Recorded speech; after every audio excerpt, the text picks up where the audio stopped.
You guys, welcome back to the Kai Lavelle channel. Do me a favor, hit that subscribe button, like, comment, and share the knowledge.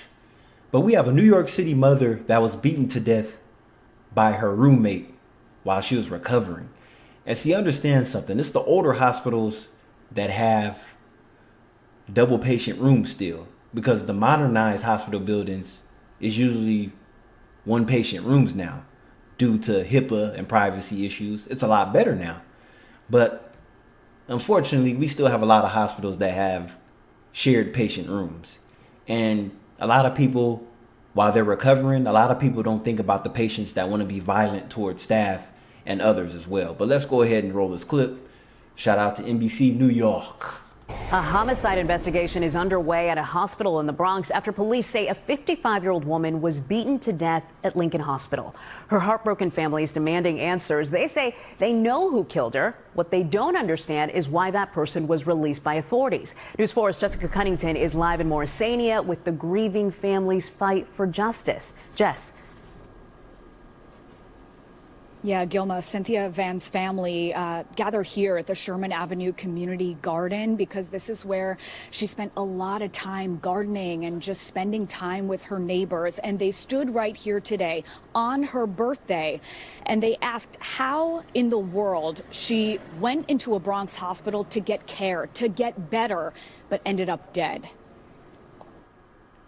Cynthia Van would have turned 56 years old today. She was a daughter, a sister, and Tanisha's mother. I just want to fight for justice. I'm going to continue to fight until justice is served. My biggest support system, Nearly 2 weeks ago, her mother died, her family says, after being attacked inside Lincoln Hospital, where she was being treated for a liver condition. My child was barely noticeable. The Lord had to tell me that that was my child laying in that bed. Some doctors talked to us, nothing about how she got there or what happened to her. Van's family and law enforcement sources say her hospital roommate, Raquel Houghton, punched her in the head multiple times early on September 10th. The injury is so severe, Van needed brain surgery. Prior to the procedure, Van's family says she reported the attack to hospital staff. Okay, so it's pretty obvious that this patient knew what she was doing. Believe it or not, there's a lot of patients that like to go into hospitals and purposely be violent towards staff and other patients. You'll be surprised. It's like you just never know who's going to come into the hospital. And this pretty much hits home for me because I've seen a lot. I've been working in hospitals for the last 15 years. And the stuff you just see over time is just like, wow. I mean, some of these patients, they get freaked out, they crash out, and they just act a damn fool sometimes. But when they're purposely trying to hurt people and put them in the hospital bed, too, it puts things on a whole different level. She died days later, the medical examiner ruling it a homicide. She not only just said it verbally, but she also did it in a written statement. So they knew that she was attacked for 4 times. So that means she was well and alert. Like I said, some of these people know what they're doing. They just use excuses to do it. So whatever's going on in her own life, she's obviously miserable. And the people that do go into hospitals and they're purposely violent towards staff and other people, these are the patients that people usually don't want to see on the outside. Like these patients usually have no visitors.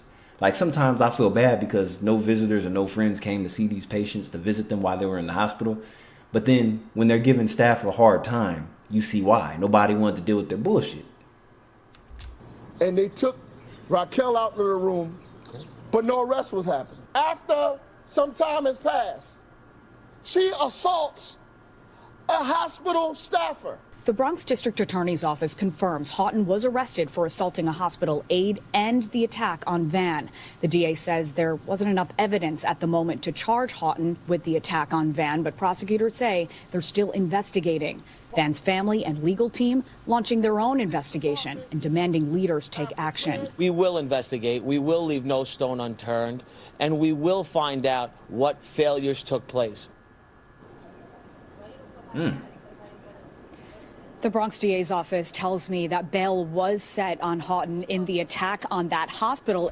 Not to get off subject, but that microphone looks like the old school police officer flashlight back in the 80s, 90s when they used to use that long flashlight. And mind you, those flashlights were not LED. So they were like real jaundiced looking. Like those flashlights didn't even shine that bright.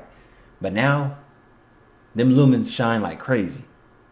But they say that a judge decided to release her a week later, and that was against the DA's request. We now know that the family says they met with the NYPD this morning. They're also in touch with the DA's office. They're calling on Lincoln Hospital to cooperate with the investigation here. We have not been able to reach Lincoln Hospital for a new statement on this or to Raquel Houghton either. But earlier this week, when we asked them specifically about this case, a spokesperson for Lincoln Hospital said New York City Health and Hospitals, Lincoln, is committed to safety of its patients, staff, and visitors. It don't seem like it. It does not seem like it. I don't even want to know the demographics of the person either. But anyway, this is Kylie Vale. I'll catch you in the next video. Salute.